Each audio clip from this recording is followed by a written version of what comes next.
네, 고린도전서 13장 11절로 13절의 말씀을 통해서 건강한 자아상을 회복하자라는 제목으로 함께 은혜의 말씀을 나누기를 원합니다. 하나님이 보시기에 참 좋았더라. 여러분, 하나님께서 우리 인간을 창조하시고 그렇게 말씀하셨습니다. 하나님의 형상대로 지은 존재, 지성과 감성과 의지를 가진 그런 인격적인 존재로 하나님이 저와 여러분을 만드셨습니다. 근데 창세기 3장에 보면 마귀 유혹 가운데 죄에 빠지고 죄로 말미암아 심히 아름다웠던 그 하나님의 형상이 일그러지게 되었죠. 또 우리가 이 땅 가운데 살아가면서도 마찬가지입니다. 상처와 고통을 당하면서 더욱 일그러지고 변질된 그런 자아상을 갖게 되었다라는 것이에요. 자아상이라고 하는 것은 나는 누구인가라는 질문에 대한 답일 것입니다. 어떤 사람은 참 건강한 자아상을 가지고 있고 또 어떤 사람은 참 부정적인 그런 자아상을 가지고 있어요. 여하튼 타락함으로 인해서 인간은 근본적으로 자기 자신에 대한 왜곡된 자아상을 가지고 있습니다. 또 자라오면서 또 많은 어려움들을 겪으면서 상처 가운데 쓴뿌리 가운데 우리의 자아상들이 많이 일그러져 있다라는 것이죠. 제일 처음 아담과 하와는 자기 존재에 대한 자아에 대한 바른 인식을 가지고 있었습니다. 하나님과 함께 에덴 동산에서 함께 거닐며 많은 사랑과 은혜를 받으며 그렇게 지냈었어요. 수치심도 죄책감도 없이 하나님이 보는 그 틀 안에서 자신을 바라봤어요. 근데 타락한 이후에는 하나님의 형상의 틀이 아니라 자기 자아의 틀을 통해서 바라보게 됩니다. 삐뚤어진 자아상으로 보기 시작하니까 행복한 인생이 아니라 비관적인 인생이 되고 시기심의 인생이 되고 분쟁과 다툼의 인생이 되어져 왔습니다. 그것이 인류의 역사입니다. 이런 병든 자아상의 증상들로 우월의식이 나타나기도 하고 열등의식이 나타나기도 하고 비교의식이 자리 잡기도 하고 정죄의식, 질투심, 시기심, 탐심, 패배의식, 교만 등 다양한 모습들이 나타나게 됩니다. 우리가 잘못된 자아상을 가지고 있을 때 우리는 계속해서 잘못된 인격의 열매들을 맺을 수밖에 없습니다. 그래서 성인 아이로 살아갑니다. 육체적으로는 다 성장했는데 생각하는 것, 깨닫는 것은 다 어린아이와 같다라는 것이죠. 오늘 11절 말씀해 보니까 내가 어렸을 때는 말하는 것이 어린아이와 같고 깨닫는 것이 어린아이와 같고 생각하는 것이 어린아이와 같다가 장성한 사람이 되어서는 어린아이의 일을 버렸노라. 예수님은 우리가 건강한 자아상을 가지기를 원하시며 또한 장성한 사람으로 세워지기를 바라고 계십니다. 사도 바울은 오늘 이 고린도 교회, 사실 이 고린도 교회는 참 은사가 많았던, 성령이 강하게 역사하셔서 다양한 은사들이 나타났던 그런 교회였습니다. 그런데도 불구하고 자주 당파 싸움이 있고 또 분란이 있었던 교회가 이 고린도 교회였었거든요. 여전히 삐뚤어진 자아상을 가지고 교회 안에 분란과 또 소요를 일으키는 이 고린도 교회에게 사도 바울이 세 가지의 아주 귀한 약을 처방해 줍니다. 13절 말씀 보겠습니다. 그런즉 믿음, 소망, 사랑 이 세 가지는 항상 있을 것인데 그 중에 제일은 사랑이라. 우리의 일그러진 자아상이 회복되고 또 장성한 인격의 분량으로 자라가기 위해서 우리에게 절대적으로 필요한 것들이 저는 이 믿음 생활에서 이 세 가지라고 보는 거예요. 믿음과 소망과 사랑. 하나님과의 관계에서도 이 세 가지는 절대적으로 필요한 것이며 또한 마찬가지로 사람과의 관계에서도 이 세 가지는 꼭 필요한 것이다라는 것이죠. 먼저 타락하면서 우리가 잃어버렸던 것들이 무엇인가, 어떤 것이 있는가 살펴보기로 원하고, 그로 말미암아서 어떤 결과가 주어졌는가 또 생각해 보기로 합니다. 그리고 어떻게 우리가 그 잃어버린 것들을 회복할 수 있을지 그 처방약들을 한번 살펴보기로 합니다. 자, 첫 번째로 인간이 타락하면서 제일 먼저 잃어버린 게 있어요. 그것은 무엇이었는가 하면 바로 하나님을 잃어버렸다라는 거예요. 죄가 없을 때는 하나님과 에덴 동산에서 거닐면서 살았는데 죄로 말미암아 이제 에덴에서 쫓겨납니다. 거룩하신 하나님과 더 이상 죄된 인간은 거룩하신 하나님 앞에 설 수가 없어요. 그래서 에덴에서 쫓겨나고 화영검으로 다시 돌아오지 못하도록 그렇게 천사를 통해서 지키게 되죠. 하나님을 잃어버리면서 우리는 소속감을 상실하게 된 겁니다. 하나님의 자녀로서의 그 직분이라고 그럴까요? 위치라고 그럴까요? 그럼으로써 이 소속감을 상실한 것이죠. 불안이 찾아오고 불안정한 감정들이 우리 가운데 생겨나기 시작했습니다. 이것을 회복할 수 있는 것이 무엇이냐? 이게 바로 믿음 안에서 회복되는 것이다. 믿음이 필요하다라는 것입니다. 제일 처음에 이 두려움과 불안이 어디에서 왔는가 보면은요, 하나님과 등질 때, 죄로 하나님으로부터 떠날 때 생겨난 것을 우리가 알 수 있습니다. 창세기 3장에 인간이 죄를 짓고 한 행동이 무엇이었는가 하면 하나님을 피하여 숯불 사이로 숨었습니다. 그때 하나님이 찾아오셔서 아담아 내가 어디 있느냐 물어보시고, 아담아 내가 어디 있느냐. 그때 이 아담이 뭐라고 대답하느냐 하면 내가 벗었으므로 두려워하여 숨었나이다. 이 두려워한다라고 하는 표현이 처음 등장하고 있습니다. 서로의 신뢰가 깨어졌을 때, 서로를 믿지 못할 때, 그때 불안하게 되고 그때 두려움이 찾아오게 된다는 것이죠.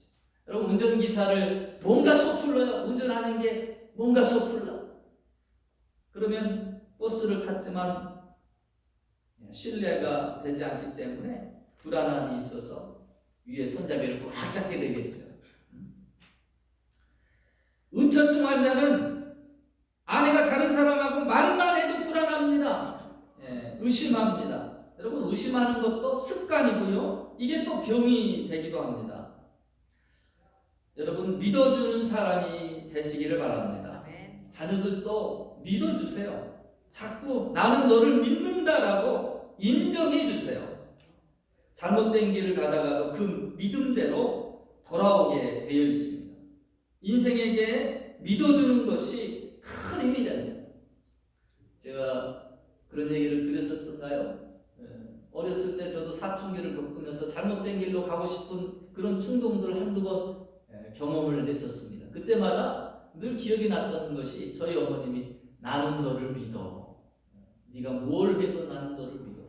그 말이 잘못된 길을 가려고 하다가도 저에게 멈칫하게 하고 그리고 바른 길로 가게끔 동료가 됐습니다.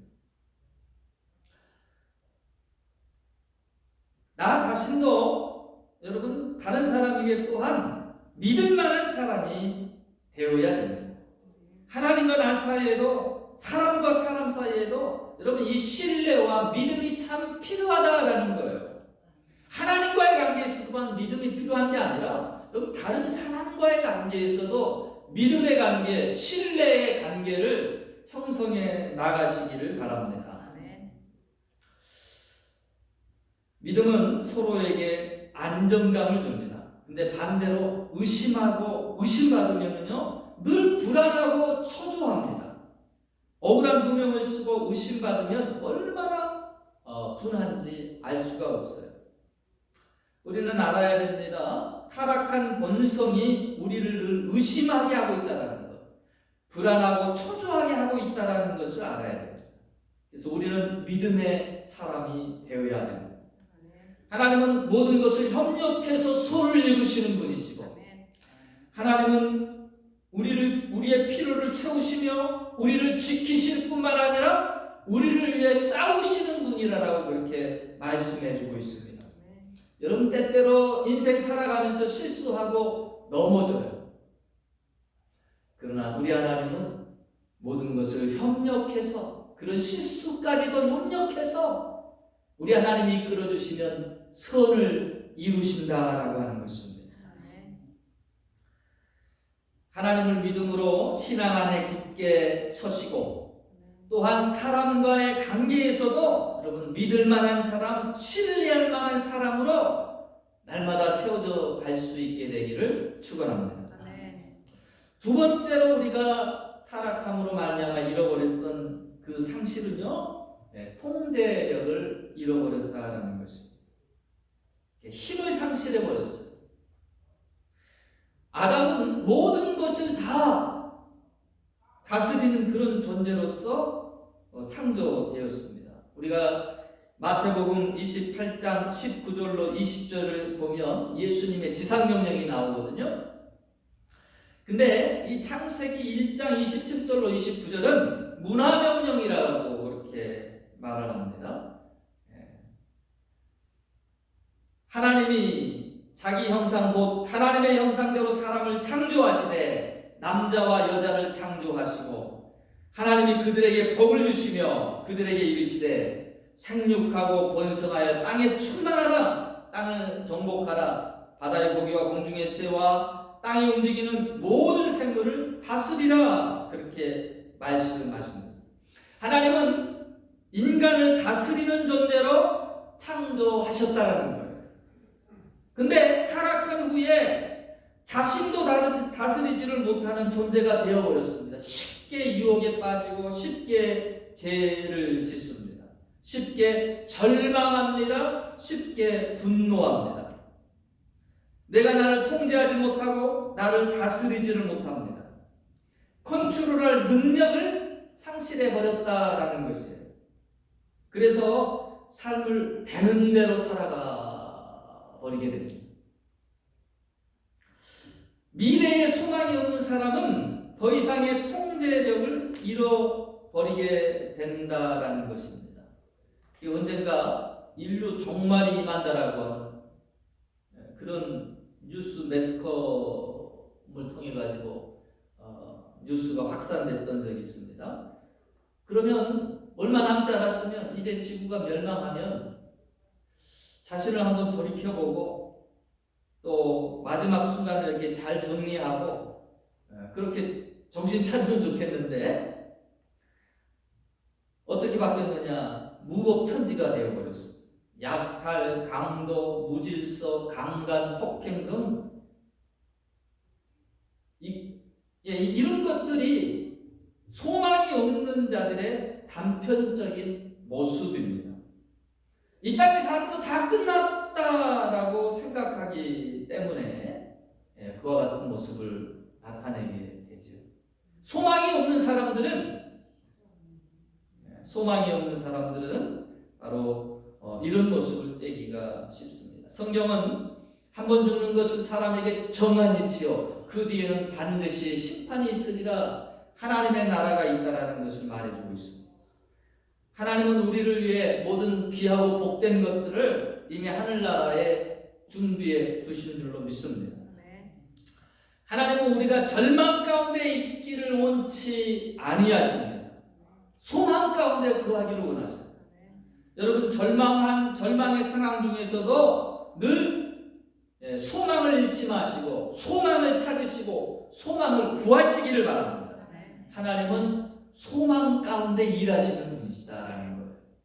내 마음에 절망감이 가득할 때, 환경이 절망으로 치닫을 때, 여러분 믿음의 사람은 그때에도 소망이 하나님을 찾는 거예요.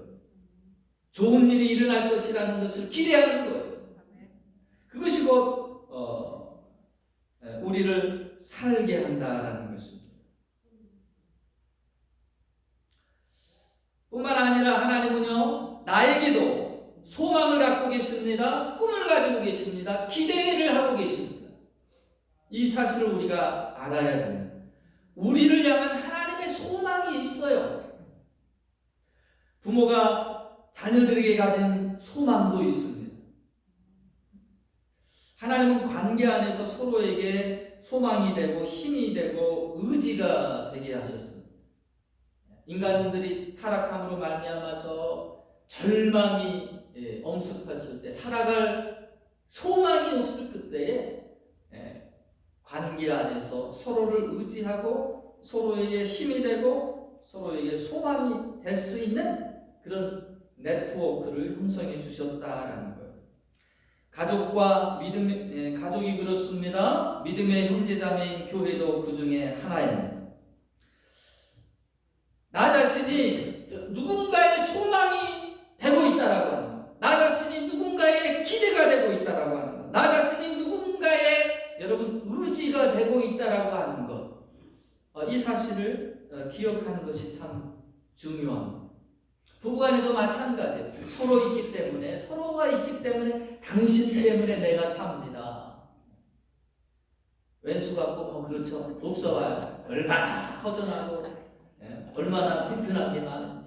우리 집사람 한 달 한국을 갔는데 벌써부터 뭔가가 없는 자리가 그냥 너무 커요.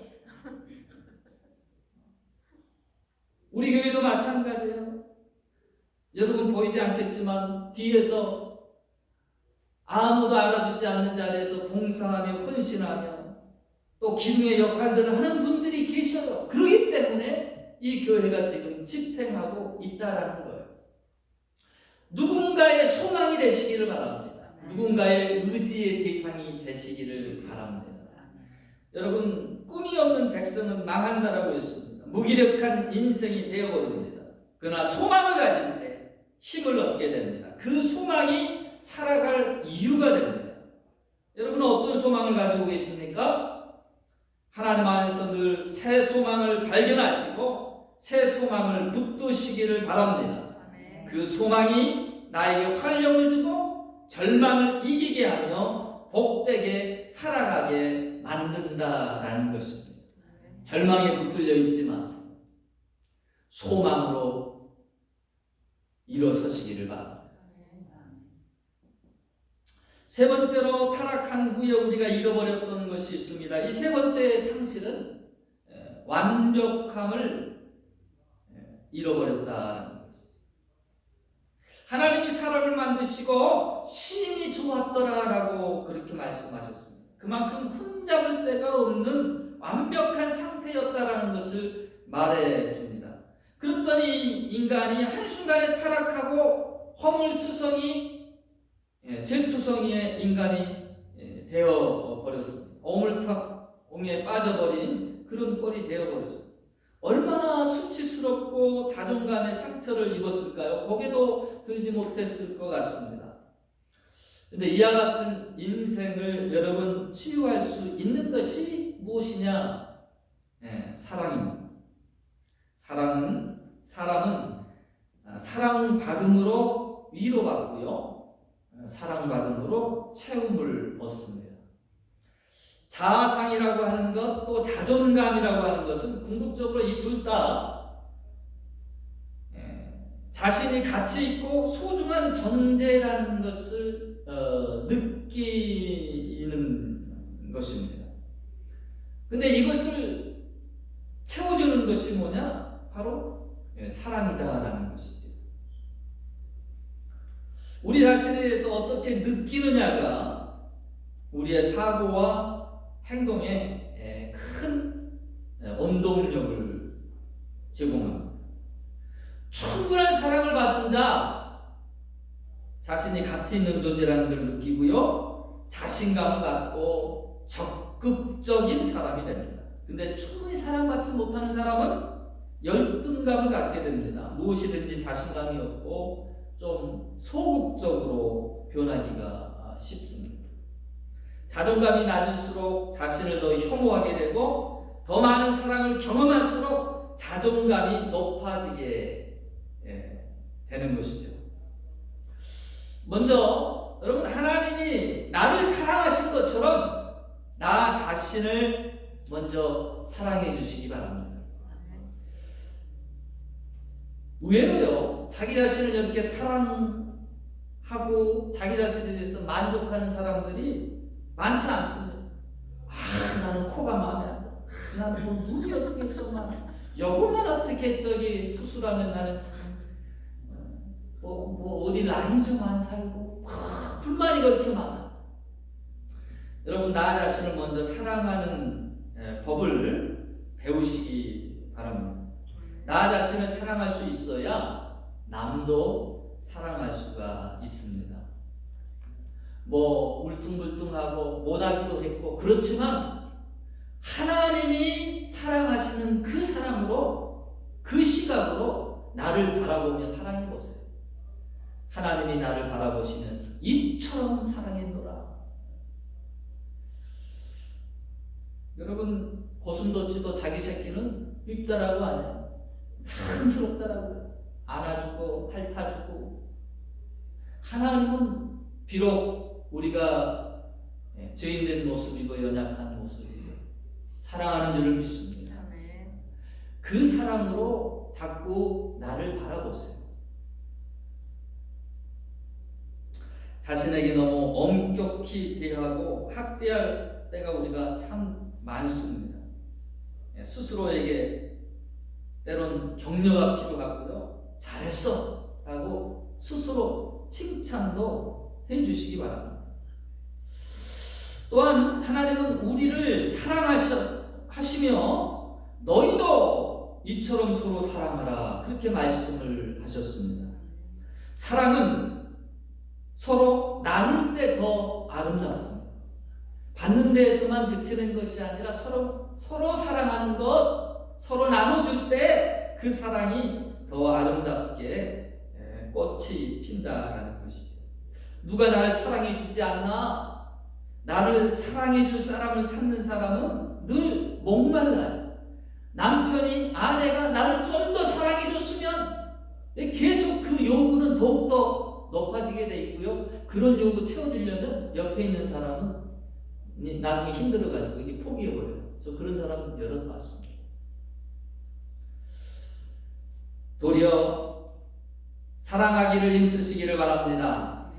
사랑은 사랑함으로 채워지기 때문입니다. 그것이 사랑 안에 거하는 비결입니다.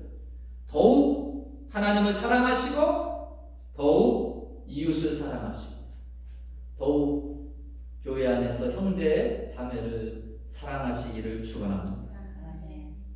그 사랑이 나를 치유하고 그 사랑이 나를 부욕해 하는 줄로 믿습니다. 말씀을 맺겠습니다. 오늘 그저 우리는 태어났으니까 살아가는 존재가 아니라 의미 있고 가치 있는 존재로 태어났다라고 하는 사실을 알아야 됩니다. 하나님은 그처럼 우리를 만드셨어요. 일그러진 나의 자아상이 아니라 세상의 판단 기준이 만든 자아상이 아니라 상처와 아픔 중에 형성된 왜곡된 자아상이 아니라 하나님의 시각에서 바라보는 건강한 자아상을 가지시기 바랍니다. 그때 하나님의 형상이 점차 우리 안에 회복되게 되어 있습니다. 오늘 말씀은 우리에게 항상 있어야 할 세 가지를 말해 주고 있습니다. 하나님과의 관계에서, 이웃과의 관계에서 여러분 믿음과 소망과 사랑을 통해서 건강한 자아상을 회복하시고 항상 아름다운 열매들을 여러분의 인생 가운데 맺힐 수 있기를 주의 이름으로 축원합니다. 아멘.